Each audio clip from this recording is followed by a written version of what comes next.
All right, well, this is the 10th and final lecture discussion of this series on world religions.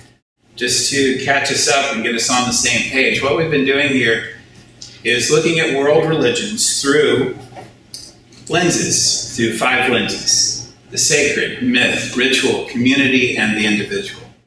And so we take those lenses, those unique understandings of religion that are also, well, the word objective is kind of loaded these days, but they are objective. They're not subjective. So as you know, if you've ever been in a conversation with someone about religion, it can turn subjective very quickly. This is an attempt to get above that, to find a way of seeing religions that is not embedded in someone's personal story, but does not discount that personal story at the same time. So this is what religious studies does. We've done it a long time. We do it pretty well, I think, and I think these lenses work. So tonight we'll be doing our second version of community. We talked about community the first time in relation to Chinese religions and in terms of ethics and institutions.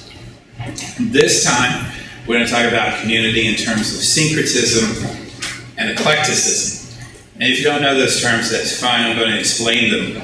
But in particular, we're going to look through this lens at 3 religions: Sikhism, Bahai, and New Age. All right? So, as always, it's not really a lecture. It's like a classroom, so stop me anytime if you have any questions about anything. And here we go. When we talked about community the first time around, we talked about the tension religious communities have within to remain stable, to remain a communitas, a stable community, because, as you know, any community is fragile. A religious community is even more fragile given the stakes that are involved.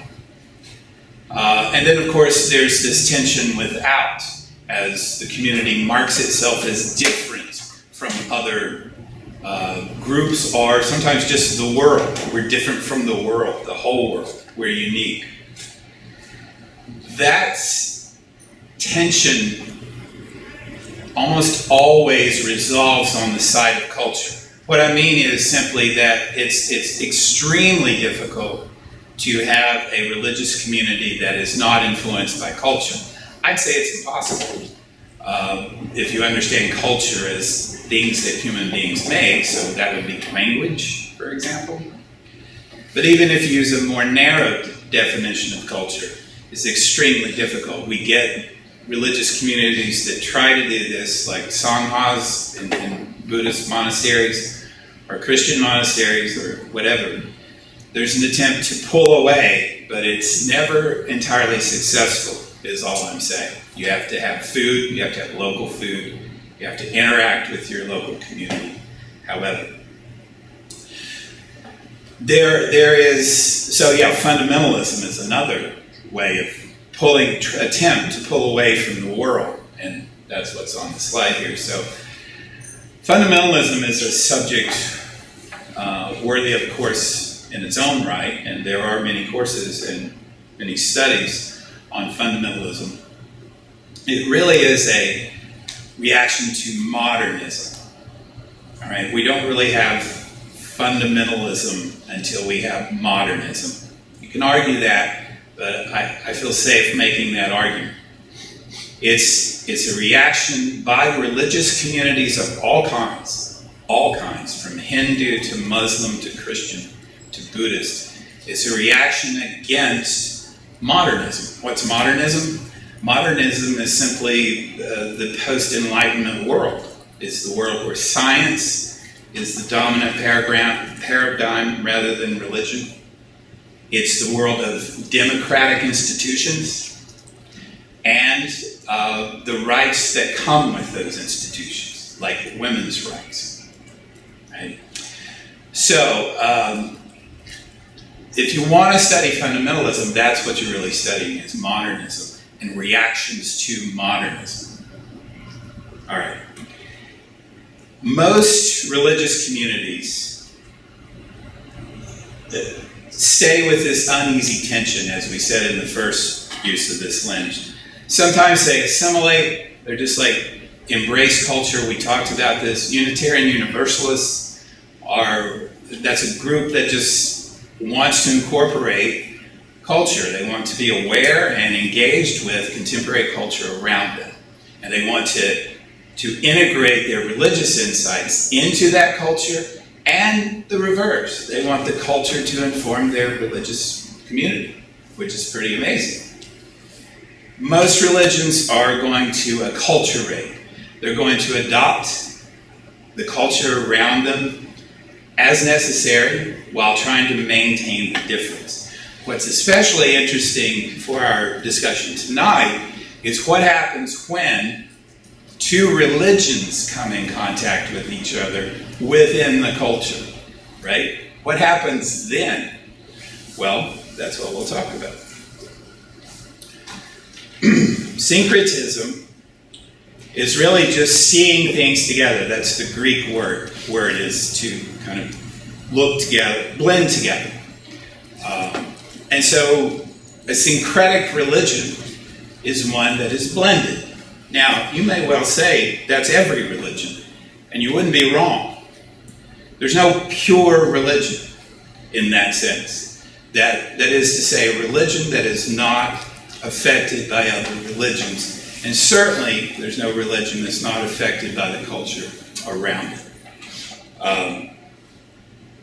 And this happens, of course, because of historical and geographical confluences. We talked last time about Islam and how that development in particular with the Hajj, with the empire, and how that put people together who would never otherwise meet, much less exchange information or religious ideas or goods and services. This happens more and more since Islam, given the nature of history and geography. It happens in particular with Sikhism in the Punjab and with Bahai in Iran, which we're going to talk about. Now, so what are the problems of blending a religion, blending two religions into one? I want to put these as questions because from the perspective of the Sikh, like our friends right down here on Vermont at the Sikh temple, they're going to say it does not diminish the uniqueness of each tradition, or maybe they would say it enhances them or whatever. Obviously, a Sikh is going to be, which is a combination of Hinduism and Islam, is going to be comfortable with that integration, obviously, because that's the new religion, Hinduism and Islam. But from the perspective of some Hindus, it's going to diminish their uniqueness, obviously. Same thing with Muslims. This occurs, of course, in another historical sense, in that Christianity or Buddhism, religions that form from other religions and separate from them, they're not syncretic, but they pull away from them. Jews are not going to look upon Christianity as a development of their own religion. Hindus actually, it doesn't apply to Hindus because they just absorb everything. So actually, Hinduism did absorb Buddhism because of the nature of Hinduism.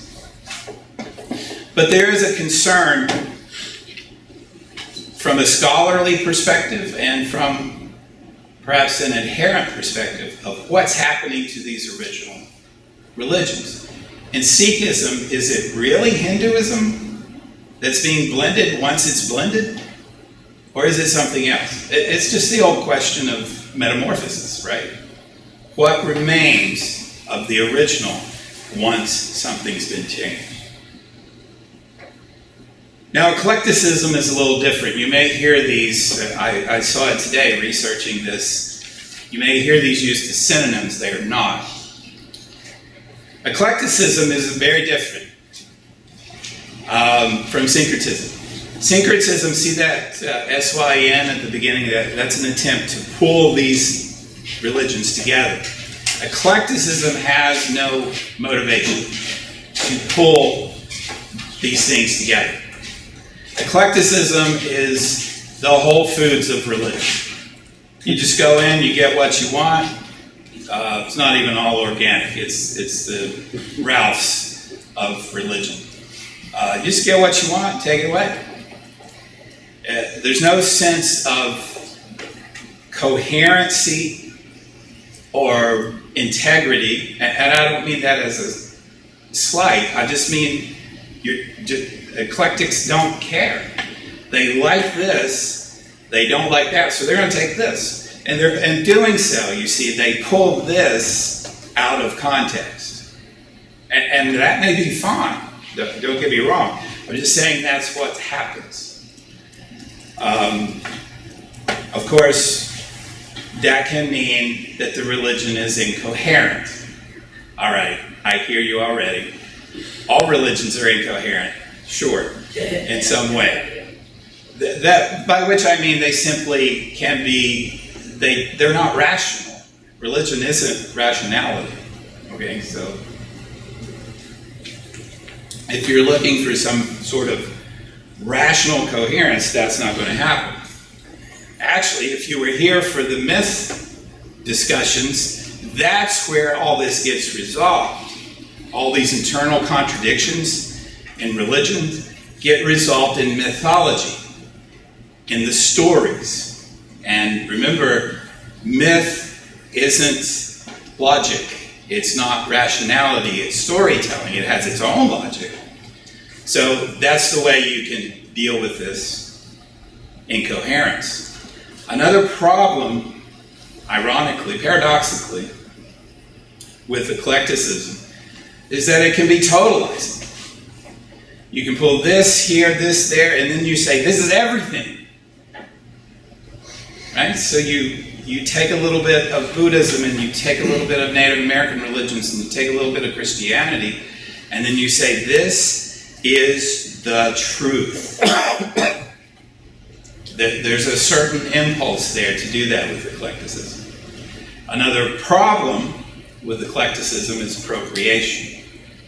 So when you rip a piece, an idea, a ritual, a story, a practice out of a religion, that is appropriation. We're taking that out of its context and using it in a different context while seeking to maintain its power. We talked about this some in our discussion of Native American religions, which are especially victimized by appropriation, right? So you've met people who are Indian princesses, and we love that, especially here in North America, where we're in that land. We like to take on the qualities of the people whose land we took. And anyway, I don't want to get into that notion of romanticism and the noble savage and all that, but again, if you want. Here's the other thing about eclecticism. It's most people's religion. It's almost everyone, right? Today, here, now. We do that. I do that. I like a little bit of Taoism. I like a little bit of Buddhism. I love me a little bit of Native American religions. I do that. That may say something about me. Maybe I'm a jerk. I think it tends to say something more about the culture, right? That's an option, for one thing. That's not going to be an option in medieval Europe. It's not going to be an option in medieval Arabia. That's not going to be an option in Southeast Asia, especially at certain times. But it's an option for us. And I think many of us take it. What's that about? Honestly, I think it's about being in a democracy, but again, we don't have to go there. It's also about increased travel, increased communications, and these new opportunities for syncretism and eclecticism. At several points in our discussions of the world's religions, we've noticed how the world has come together around a particular religion to make it happen. Christianity is the classic example. Paul says it was the fullness of time for Jesus to be born. He's exactly right. The Roman Empire had created an empire that had increased travel, increased communications. Just watch The Life of Brian, the Monty Python movie. They'll explain it to you. It was an occupation that did a lot of things for the Jews at that period. Did a lot of horrible things, but provided a lot of other things in terms of cultural benefits. We also talked about this with Islam, where you have an Islamic empire spreading, but not just spreading and occupying like Rome did.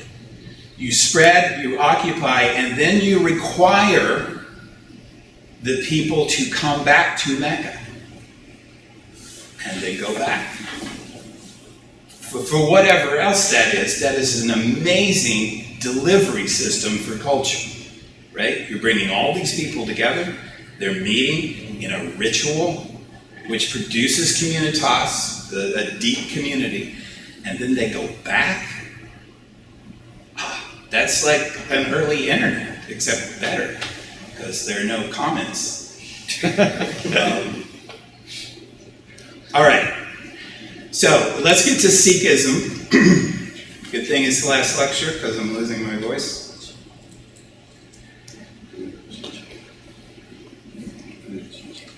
So Sikhism results from this Islamic expansion in the 10th century. We talked about last time, it spread all over from Asia to Spain. But there was one region in particular that was invaded by Muslims, and that was the Punjab. And so, very sorry. Sikhism is born in this confluence of Hinduism and Islam, and these multiple invasions. So the actual forerunner of Sikhism is a man named Kabir. There are his dates. You can see died in the 16th century. So you see now we're coming. It's recent. 16th century is recent in the history of world religions. He was a Muslim, but he taught that God is one. Okay. And he worshipped with Hindus. Hindus are cool with God is one. They're cool with Brahma, right? From the Upanishads. That's in Hindu. Of course, everything's in Hinduism. You can believe almost anything and be a Hindu. Then Nanak is a later contemporary of Kabir. And he's a Hindu, but his teacher was Muslim. Right? So you've already got this nexus. You've got this geographical nexus of the Punjab, and then you've got this religious nexus of Hinduism and Islam, just right there, stewing. And so, Nanak, who's, I think, is one of the great innovators in religion, at 30, remember, it's always 30. Look out if you're 30. Something's going to happen to you. You might found a world religion. Received a vision from God, singled out as a prophet of the true religion. This sounding familiar? The creed, far from the creed of Muhammad, the creed is, there is no Muslim, there is no Hindu. You see? There's the genius. You have to say Muslim and Hindu because that's where you are, and then you transcend it. There is no Muslim, there is no Hindu. How'd that go over, you think? Not well. Yeah, Wendy? What about how you say the Hindu and Muslims mixed clothes? Can you tell us more about that? I just mean geographically. Oh, you mean, hey, you're reading ahead. You're not supposed to read. Oh, I'm sorry. I thought you were done with it. I apologize. No, I apologize. I misunderstood what you're saying. Right. So, Nanak would travel around with both Hindu and Muslim clothes. Right now, you may think that's no big deal. That's a huge deal. There have been some fascinating studies of fashion and religion, fashion and culture in particular. And that's meaningful. I mean, I don't know a lot about gangs, but apparently colors mean a lot, right? You don't want right? West Side. So they mean a lot in a lot of places and a lot of countries. So for him to do this is not perfunctory, it's not superficial, it's pretty profound. And for one thing it does is put a target on it. Right? So he's literally embodying there is no Muslim, there is no Hindu, because there is both. And because there is both, there is neither. Right? That's the syncretic move, right? Hey, Margaret. So, again, really interesting guy. Each of his followers, you know, the followers are always interesting. I love the followers. I love the founders' followers. Like with Jesus' followers, they're just doofuses. They just don't get it. They're always wrong. And then eventually they kind of get it. I mean, they do get it. And some of them kind of rise above themselves to become these amazing people. But so they can't quite get to this, there is no Muslim, there is no Hindu place. So they're still coming to Nanak as Hindus and as Muslims. They're together, they're trying to work through it, they want to work through it, but they can't quite get there. So Nanak knows this like a good teacher, he knows what's up. And he says, he's on his deathbed, and he says, all right, I'm going to die soon, and when I die, I want you to bring flowers to the body, and whoever has the freshest flowers after a day, that's who can bury me. That's who gets privilege in the Hindu-Muslim order. Next day, his body was gone. Right? So I'm not going to let you ceremonialize, ritualize your misunderstanding of my teaching. Yeah. Right? I'm just going to be gone. This great theme in religion is absence. Absence. Think about Think about in terms of Judaism, for example. Yahweh does not exist in the temple. There is emptiness there, because Yahweh cannot be embodied. Wow. Anyway, that's a master's thesis for somebody. Absence in religion. All right. So it's a pretty simple teaching, Sikhism. Nanak was suspicious of the ceremonial aspects of Hinduism. And so he wanted, and of course, that's the move, right? You're blending two religions. You don't want more.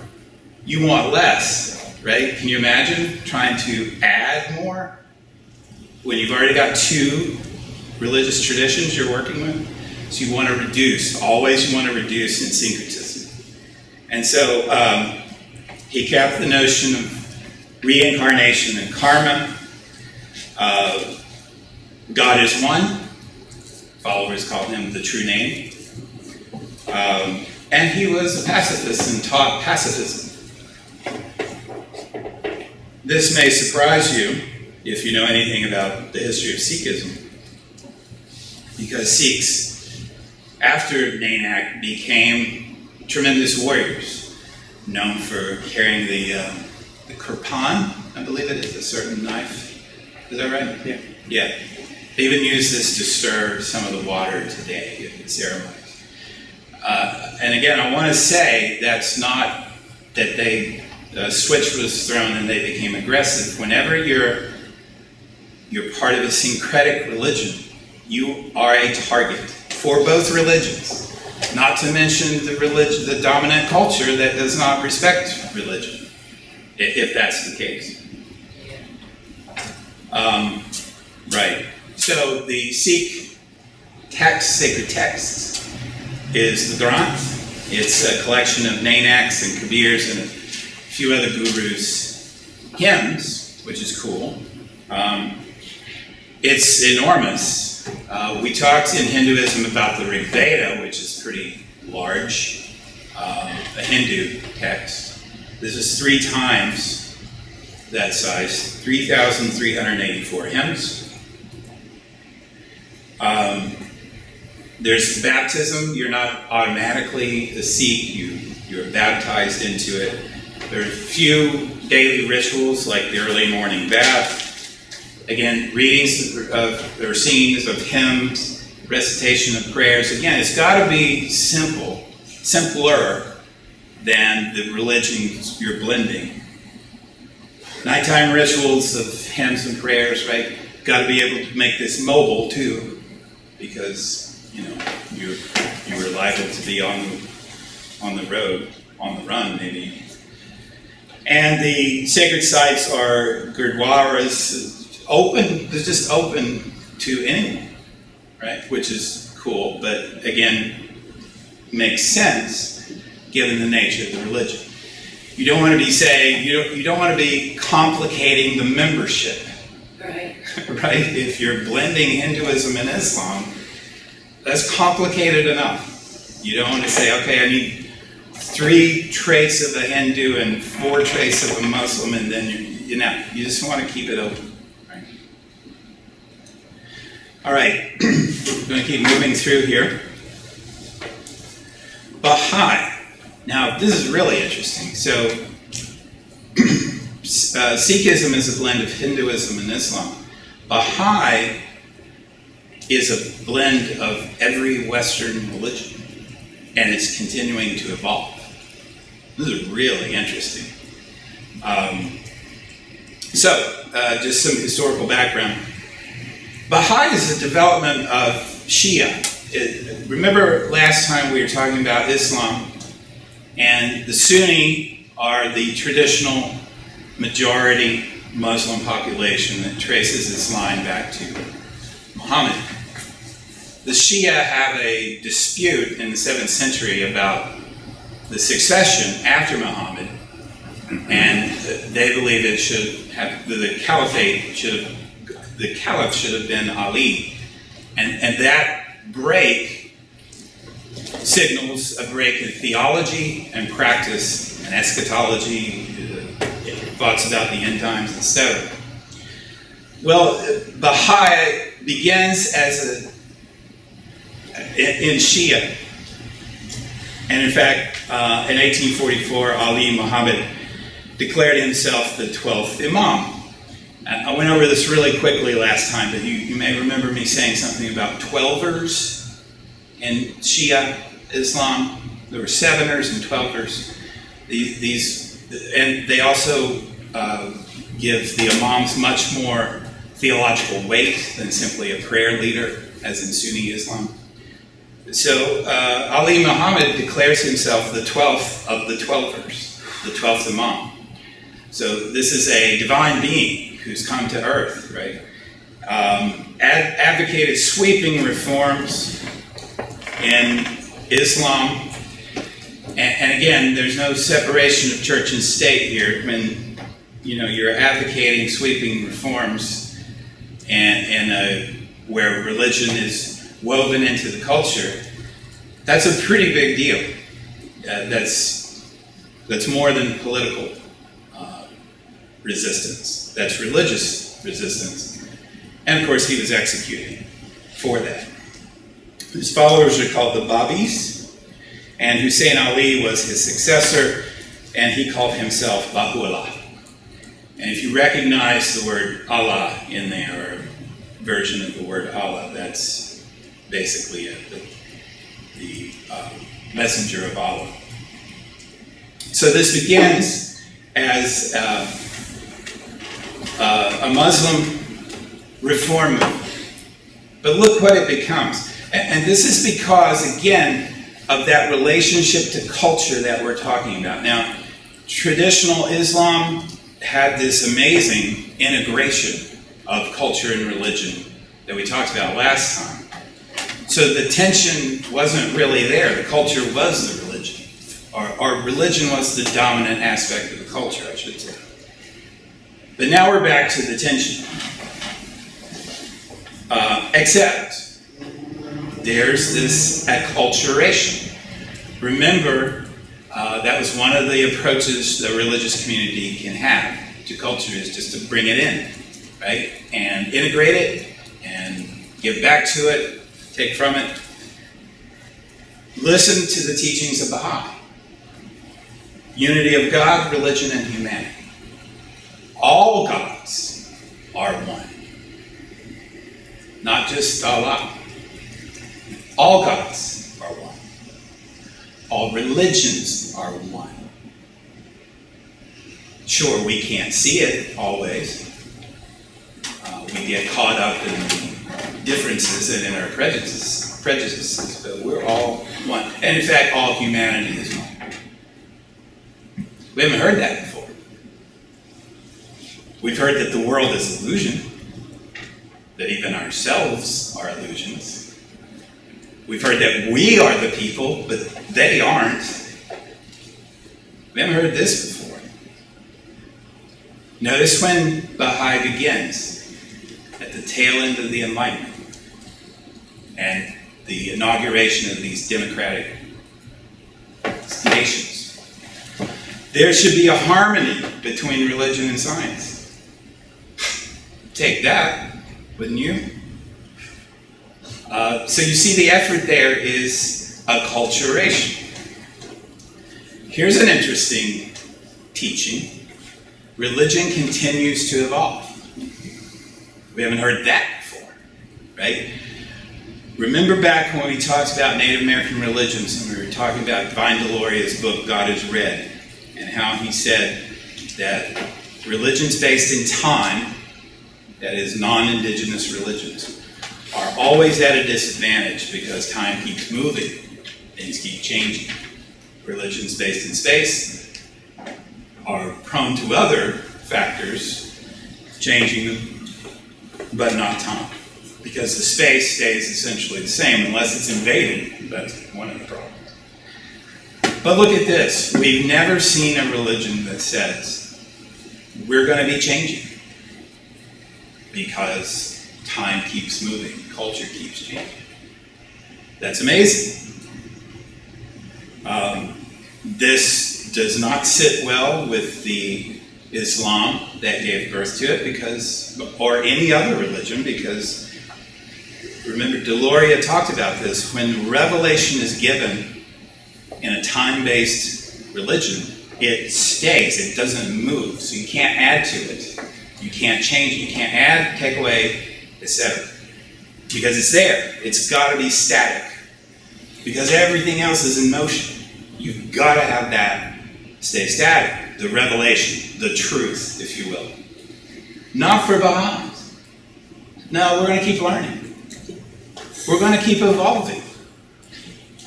That's pretty amazing. Look what else they teach. Sound familiar? Gender equality. Education is a virtue. There should be one world language, eventually. That's what we should evolve to. Economic justice. There should be a world court. They phrase it differently. Everything should be judged and acted upon by spiritual intent. There should be justice and there should be peace. What's not to like about Baha'i? Right? But notice notice you could almost take that and go directly to the Universal Declaration of Human Rights. I don't know, do you know that document that Eleanor Roosevelt helped put together?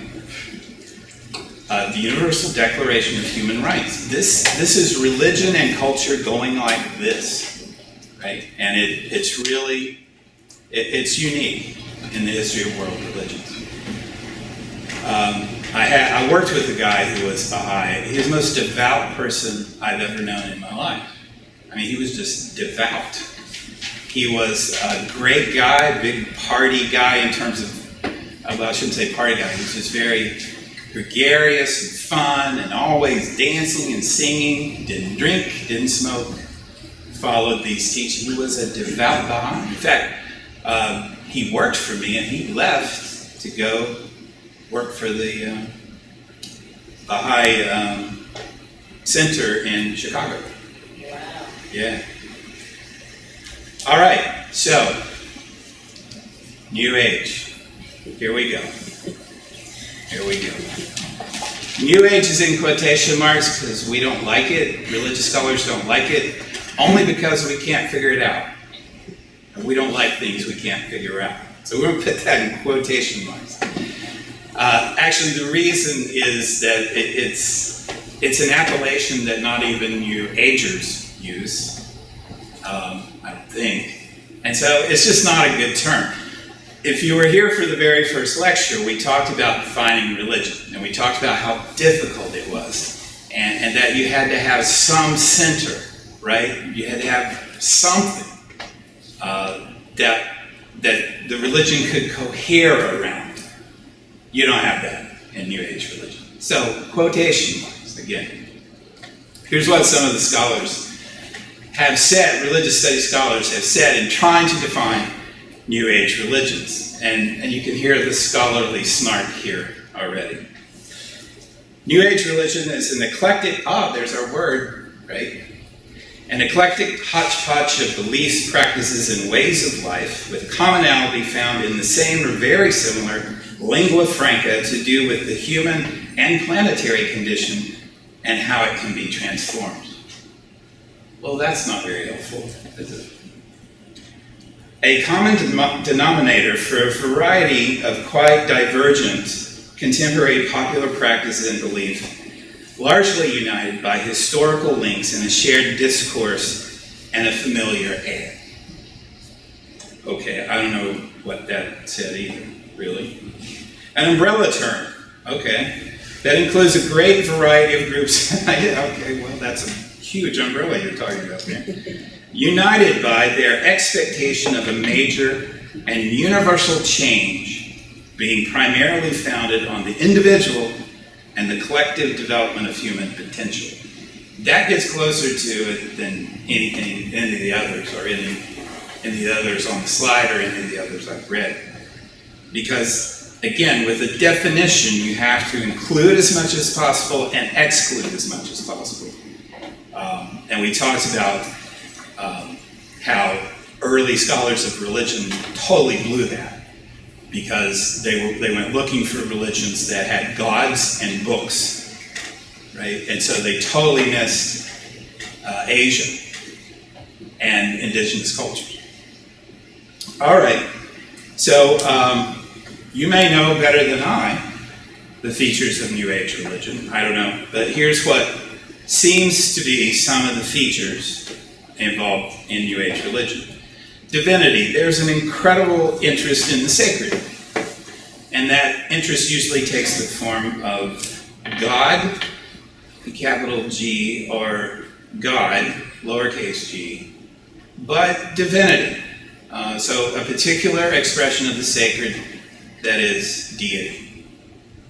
And also intermediate beings between the deity and, in fact, sometimes even a continuum of deity to human, some echoes of Gnosticism there, perhaps. Remember, we had one of the lenses we used to look at Zoroastrianism, in fact, was the individual. And we discussed how that was a unique and relatively new concept, the idea of the individual. Everything before that had been a clan, a tribe, a nation, a people. Individual, you can do stuff on your own? Sure.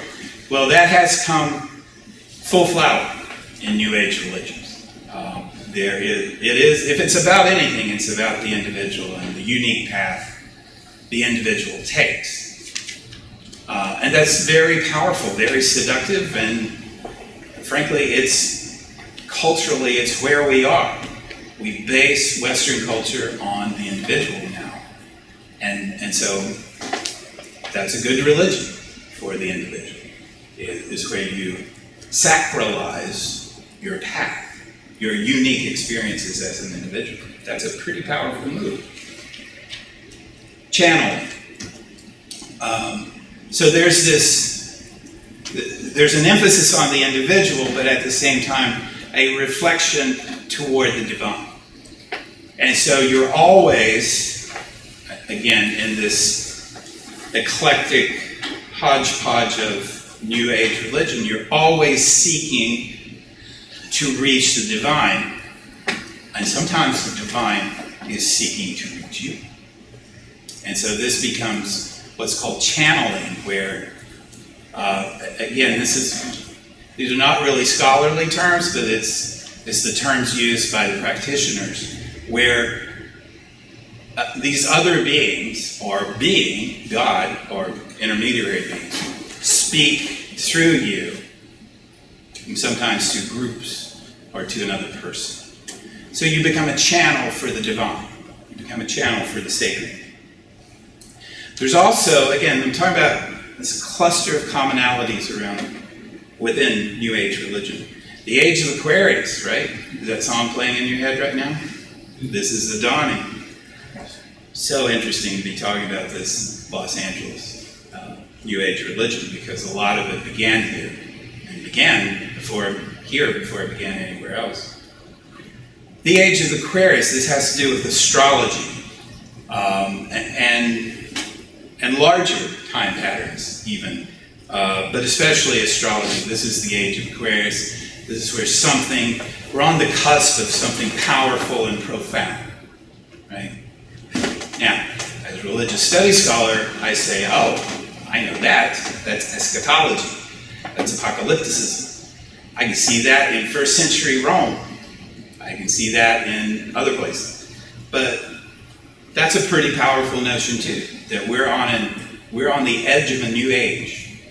And it's not like the first century eschatology where it's going to be bad. For New Age practitioners, for the most part, it's a new kind of utopia that we're on the edge of. And you can bring it in, you can help bring it in. You can. By having sex, taking drugs, performing rituals, public and private, getting yourself in harmony, getting other people in harmony. That's a pretty powerful notion. Healing, of course. Healing appears in every religion because it's a human problem. And so it's going to. And so there are crystals, you know this. There are all kinds of methods to heal that are outside traditional Western medicine. All right. There's an attempt to integrate science. I'm hesitating here because I think back to last week when we talked about Islam and how it not only integrated science, it advanced science. A religion did in the Middle Ages. There's been some excellent scholarly work done in this area. People like David Bohm and Fritjof Capra and others. But there's an effort in New Age religions to not reject science, I guess is what I'm trying to say, and to incorporate it as much as possible. Right? So if there's a continuum of divinity, if there is a wholeness to the universe, then we've got to include science, right? And that has to harmonize with everything else too. Now, critics of New Age the scientific criticisms of New Age practitioners are that you give up the science far too easily, right? To make it fit within the New Age paradigm. Positive thinking is really a wonderful feature of New Age religions. God knows we could use more of that, all of us. So there's this sense, there's an emphasis on positivity, on looking for the best in things. And even if it's not immediately present, to think that it will appear in the future. That's awesome. I want more of that. There's also a sense of reincarnation in some elements of New Age religion. Again, I can't speak definitively because it's eclectic, right? So as soon as I say this, these people over here are going to say, no, we don't believe that. So it becomes difficult to talk about. And then another feature that we find in New Age religions is appropriation. Remember, we talked about this at the beginning of this lecture, about how eclecticism, by its very nature, must appropriate. It must take from other religions. Well, sometimes that's okay. Buddhists don't seem to mind. But some people do mind, like Native Americans, who consider these ceremonies and these symbols and these lands sacred. And when you appropriate them for other uses, that is profane. So if you read any contemporary Native American literature, there's a good chance you're going to have a white person who wants to do a sweat lodge come into the novel at some point, and the collective indigenous community is going to roll its eyes. All right, so one final slide. I wanted to just give you some places to go if you want to keep studying religion. Now, obviously, there are tons of sites, but these are the sites that I keep coming back to, and I thought you might enjoy them. So, the Pew Research Center on Religion and Public Life is the best.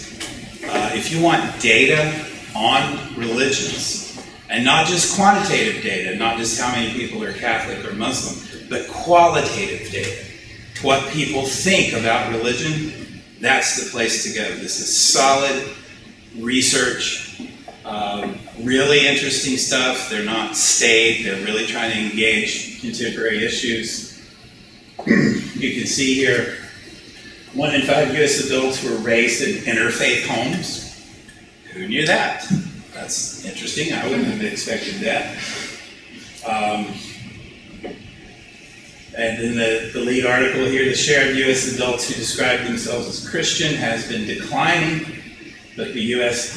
Congress hasn't. Okay, make of that what you will.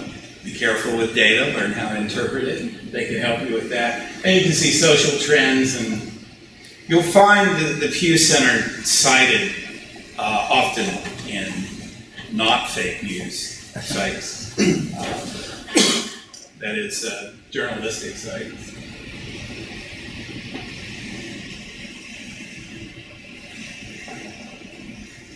The Wabash Center. This is a little college in, where is it? Wisconsin? Iowa? Somewhere in the Midwest. There's this little liberal arts college that just has become the center for the study of religion. I got a grant from them once. They're just amazing. So this is their Best of the Web and Web Link section, but there's all kinds of stuff here, blogs, other resources. You can see a lot of it's oriented toward religious studies scholars and grants and workshops and such. Yeah, I got a grant from them to study religion in the South. This is Diana Eck's site at Harvard. She's really prolific and profound researcher in religion. I was on a radio show with her once. she's pretty good. And she put together this pluralism project at Harvard. It's been around for a while, but it keeps being updated and is very useful. We can put all these on our webpage too, so you don't have to write down a URL. So as you can see, it's about the diversity of religion. And right here at home, USC does a magazine called Religion Dispatches. It's really good. It's not your typical reporting on religion. Really interesting stories. So you can see some of the categories here are not what you see at the Washington Post or CNN. Theologies and a-theologies. You can tell it's academics because they're trying to be cute. Sex, gender, justice, right? New books, etc. Well, look, here we are in Los Angeles. We get a front page story. Hopping on the meditation banner.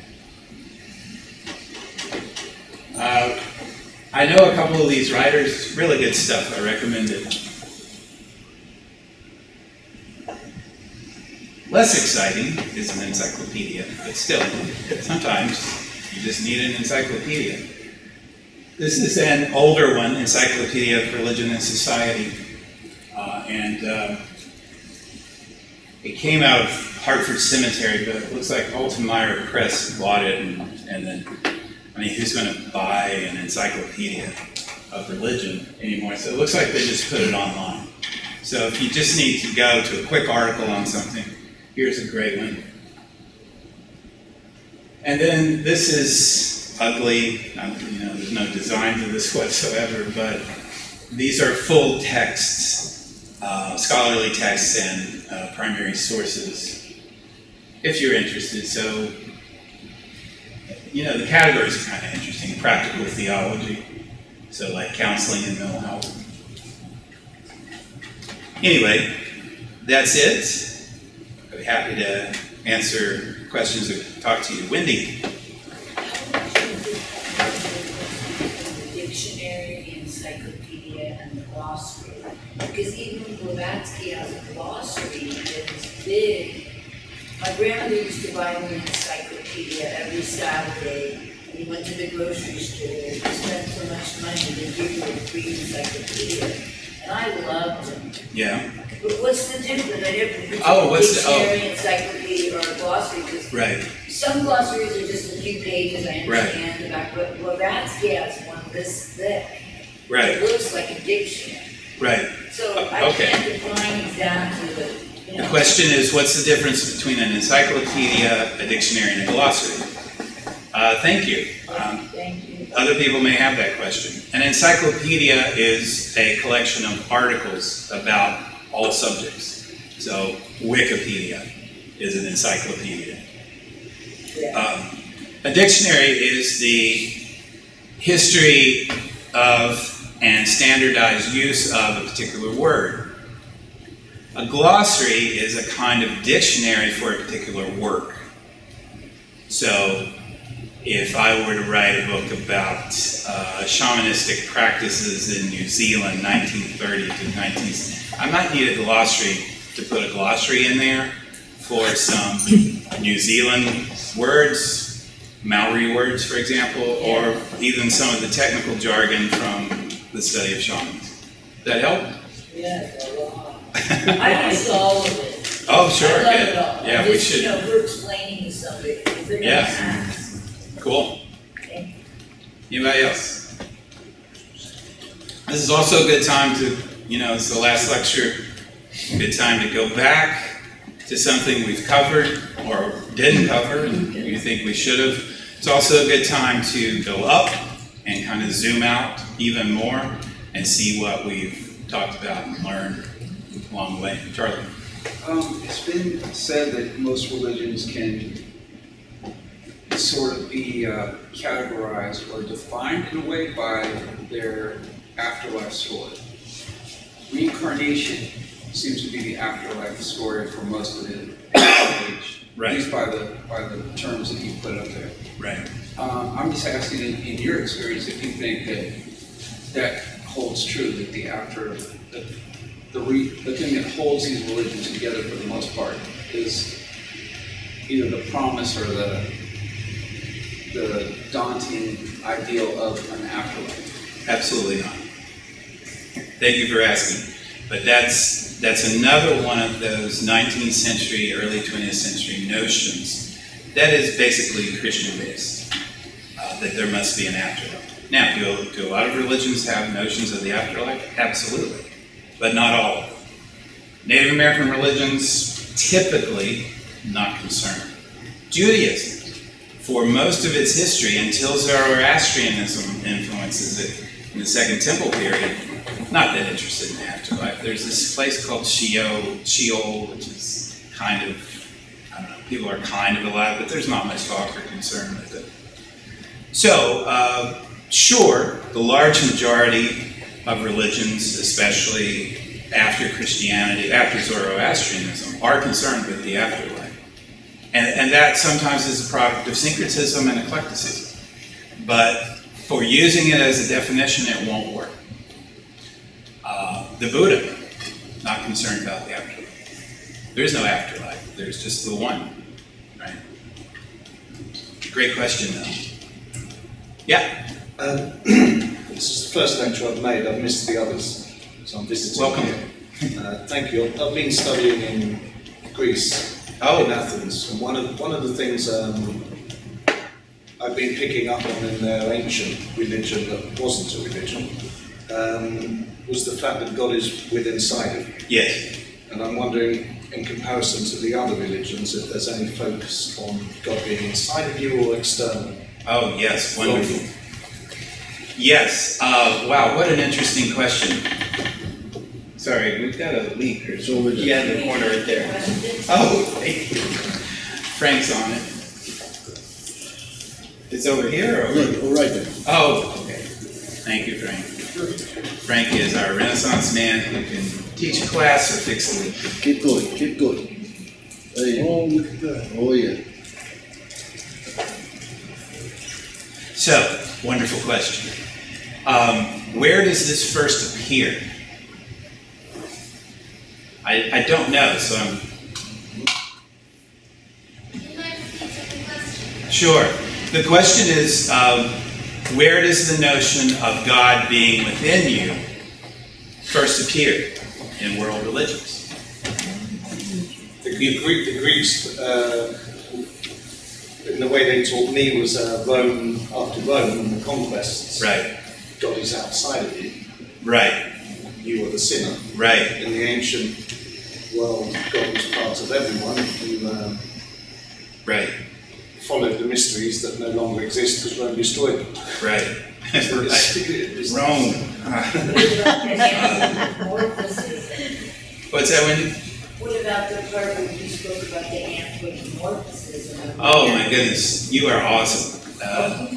She's going back to our first discussion of the sacred with Judaism and anthropomorphism. Excuse me. That's hard to say. It is hard to say it. How we make gods in our image. So, because I'll go back to ancient Greece as often as I can, I think of Socrates, who, this is a stretch, but really he's the first person we know of who said to look within. Now, what he's not saying that's God. It's outside of Right. And of course, Plato's going to come along and rip it out of this world and put it up in the forms. But that's my first instinct, to think Socrates, the Delphic Oracle, know thyself. Okay, but that's not God. That's kind of practical wisdom. So, I kind of want to say, again, don't hold me to this because I'm thinking on my feet here, but I kind of want to say it's Gnosticism. Is that good? Well, because this gentleman just said it, Yeah. but I don't know much about it. Gnosticism is one of those religions that was trans-religious. That is, it appeared in Egypt, it appeared in Christianity, it appeared in some forms of Judaism. So, like mysticism, it kind of appears across the religions. Gnosticism is the belief of that really to know yourself is to touch the divine.